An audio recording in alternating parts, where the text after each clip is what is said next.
प्रकाश पांडे आपके अपने YouTube channel new संस्कार क्रांति के साथ आप पढ़ रहे हैं कक्षा 12 के हिंदी आरो सेकंड का दूसरा अध्याय, जिसमें से हम पढ़ रहे हैं आलोक धनवा जी को, जिनकी कविता का शीर्षक है पतंग।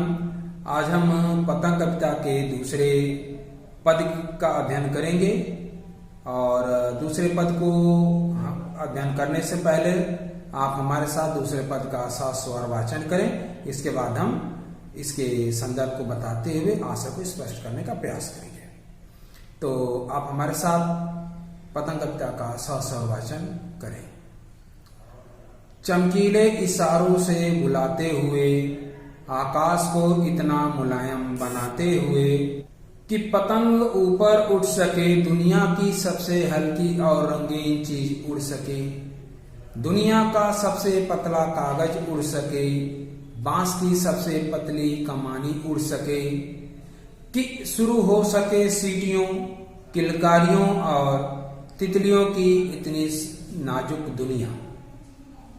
जैसा कि प्रस्तुत पद्य में कवि आलोक धनवा जी ने दुनिया रोज बनती है अपने काव्य संग्रह से पतंग शीर्षक नाम से कविता लिखी, जिसमें कि उन्होंने बच्चों के बाल सुलभ मन को जीवन के लक्ष्य के साथ जोड़ते हुए अच्छा मानवीकरण करते हुए प्रस्तुत करने का प्रयास किया है। जैसा कि हम अपने पहले पद में अध्ययन कर रहे थे, अब आगे के अध्ययन से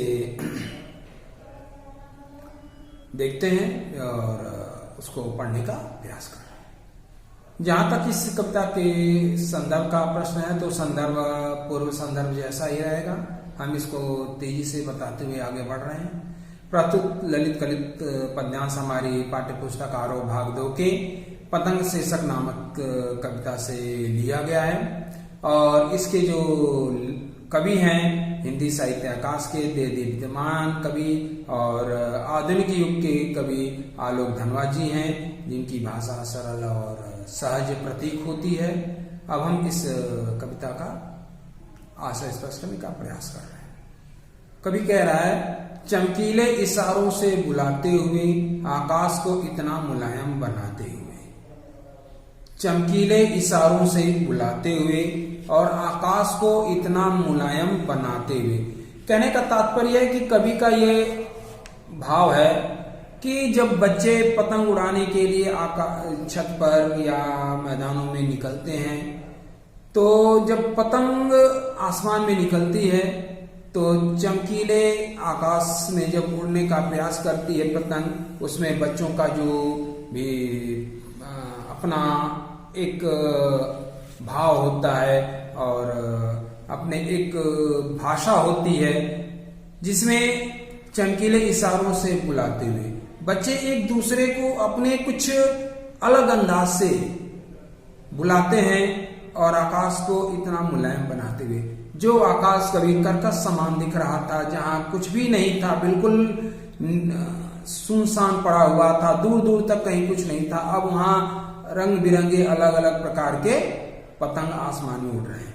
लेकिन इस कविता का जब हम मानव जीवन के साथ तारतम्य जोड़ते हैं तो ये पाते हैं कि व्यक्ति जब अपने लक्ष्य की तरफ अग्रसर होता है तो उसके लक्ष्य में हमेशा सिर्फ और सिर्फ सुनसान और निराशा रहती है।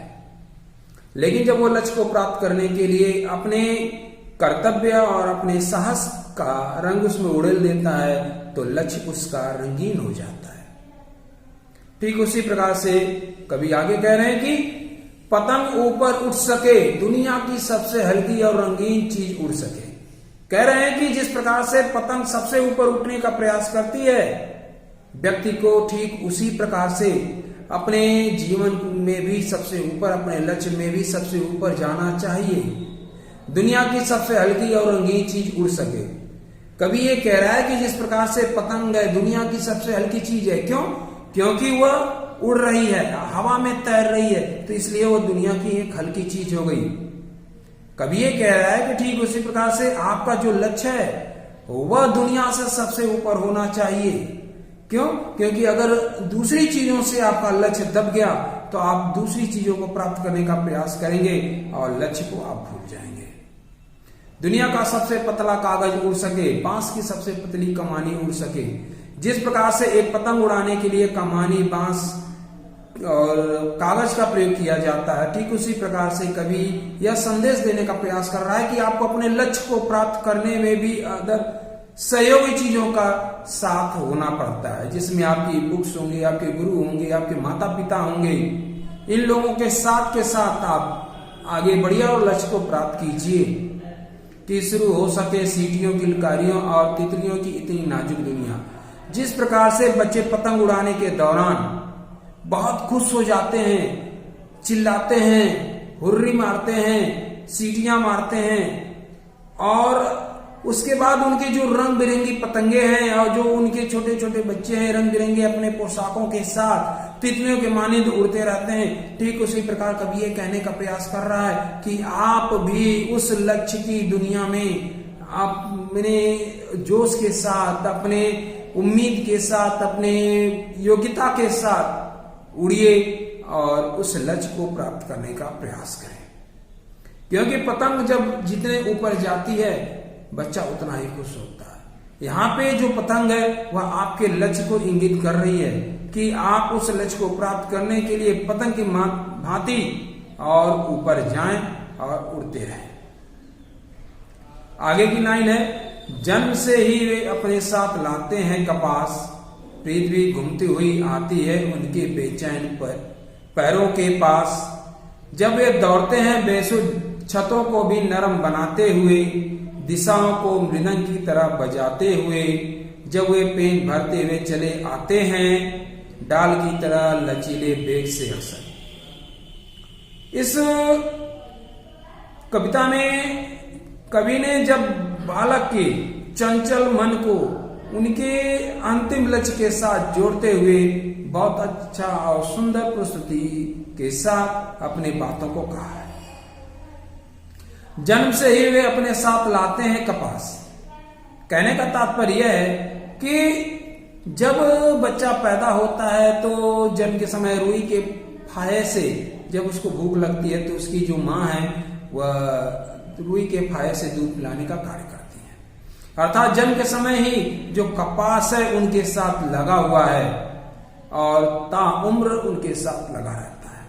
पृथ्वी घूमती हुई आती है उनके बेचैन पैरों के पास, और जब वो अपने छोटे छोटे नंगे पैरों के साथ पूरी पृथ्वी पे दौड़ते हैं तो ऐसा लगता है कि पूरी पृथ्वी उनके साथ दौड़ रही है, उनके पास पहुंच रही है। ये दोनों भाव बचपन के उस जो नटखटपन है या उनकी जो उच्छृंखलता है या उनकी जो बाल सुलभ मन की व्यथा है या बाल सुलभ मन की जो खुशी है को व्यक्त करने के लिए एक उचित पंक्तियों के साथ प्रस्तुत किया गया है। और इसी को कवि अपने लक्ष्य के साथ जोड़ने का प्रयास कर रहा है। क्यों? कह रहा है कि जिस प्रकार से बचपन में ही आपके साथ कपास जुड़ जाता है, ठीक उसी प्रकार से जब आप जन्म लेते हैं आपके साथ कोई एक लक्ष्य जुड़ जाता है। जिस प्रकार से आप पूरी पृथ्वी पे नंगे पैर वो धमाक चौकड़ी मनाते हैं या मचाते हैं, ठीक उसी प्रकार से आपके आगे पीछे और जो जन सामान्य मानस है वह लक्ष्य को प्राप्त करके आपको धमाक चौकड़ी मचाने के लिए मजबूर करती है। छतों को भी नरम बनाते हुए, दिशाओं को मृदंग की तरह बजाते हुए। जिस प्रकार से बच्चे छतों पे, मैदानों पे दौड़ते हैं और बिल्कुल छत की उस कठोरता को ऐसे भूल जाते हैं, वहां पे घुटनों के बल लेटकर या सोकर या खड़े होकर मुडेर पे जाके पतंग को उड़ाने का प्रयास करते हैं और दिशाओं को मृदंग की तरह बजाते हुए कभी इस दिशा में, कभी उस दिशा में, कभी उस दिशा में दौड़ लगाते रहते हैं। ठीक उसी प्रकार से कवि यह कह रहा है कि आप भी अपने लक्ष्य के रास्ते में, जो कि छत्रनुमा एक रूप है, उसमें आप चाहे नंगे पैर हो, चाहे जिस प्रकार से हैं, धमाल चौकड़ी मचाते हुए आगे बढ़िए। अर्थात लक्ष्य में आने वाले जो परेशानियां हैं, जो कांटे हैं, उनसे डरिए मत और लक्ष्य को खुशी खुशी प्राप्त करने का प्रयास कीजिए, दिशाओं को मृदंग की तरह बजाते हुए, अर्थात अपने लक्ष्य को एक संगीत के रूप में पिरोते हुए अपने जीवन में ढाल लीजिए और आगे बढ़ने का प्रयास कीजिए। जब वे पेंग भरते हुए चले आते हैं डाल की तरह लचीले बेग से अक्सर। कहने का मतलब यह है, जिस प्रकार से कोई बालक पतंग उड़ाने के दौरान बिल्कुल छत की मुडेर पे पहुंच जाता है और गिरने के से भी नहीं डरता है, क्योंकि उसको यह विश्वास होता है कि ये पतंग है, हमें थाम लेगी, और उस पतंग के डोर को वो आधार बनाते हुए फिर वापस छत पे चले आते हैं। कहना तो एक ये कल्पना रूपी है, क्योंकि एक पतंग के माध्यम से कोई भी अपने आप को बचा नहीं सकता, लेकिन कवि की यह कल्पना है कि जो बच्चा अगर मुडेर पे जाता है दौड़ लगाते हुए पतंग को खींचने के प्रयास में, अगर मुडेर से गिरने वाला भी होता है तो उसे लगता है कि पतंग उसको खींच लेगी और पतंग के सहारे वो ऊपर आ जाता है। इन लाइन के माध्यम से कवि यह कहने का प्रयास कर रहा है कि ठीक इसी प्रकार से कोई व्यक्ति भी अपने लक्ष्य को अगर आधार बना के कार्य करना शुरू करे, अगर वह लक्ष्य में रास्ते में गिरता भी है, असफल भी होता है, तो वह लक्ष्य उसको पुनः उठने के लिए प्रेरणा प्रदान करती है और वह फिर नए सिरे से, नए तरीके से, नए जोश के साथ आगे बढ़ने का प्रयास करता है और अंततः अपने लक्ष्य को प्राप्त कर लेता है। जहां तक इन कविताओं के अर्थ आशय का प्रश्न है और भाव पक्ष कला पक्ष का प्रश्न है, तो इन दोनों कविताओं में कवि ने सहज सामान्य जन सामान्य की भाषा, सरल और प्रभावता का प्रयोग करते हुए लिखा हुआ है और इसमें मानवीकरण अलंकार का सुंदर प्रयोग किया गया है, उर्दू तथा तत्सम शब्दों का भी उचित प्रयोग किया गया है। इसके अलावा जो तुकबंदी नाद सौंदर्य के साथ साथ पतंग की जो बनावट है, जिसमें कागज और बांस की तिलियां लगी हुई हैं, इससे मनुष्य के लक्ष्य को स्पष्ट करने का प्रयास किया गया है। और प्रस्तुत कविताओं में बाल सुलम्बन की जो क्रियाकलाप को व्यक्ति के जीवन के लक्ष्य के साथ सुंदर तरीके से जोड़ने का प्रयास किया गया है। इस प्रकार से आज का यह आपका कक्षा समाप्त होता है। हम अगले कक्षा में अगली पंक्तियों के बारे में अध्ययन करेंगे। धन्यवाद।